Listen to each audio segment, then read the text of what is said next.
சேனைகளின் கர்த்தர் பரிசுத்தர் பரிசுத்தர் பரிசுத்தர்.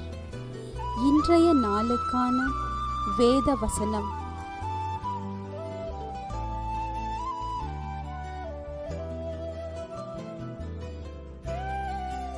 எனக்கு ஜீவனை தந்ததும் அல்லாமல் தயவையும் எனக்கு பாராட்டினீர். உம்முடைய பராமரிப்பு என் ஆவியை காப்பாற்றினது. யோபு 10:12.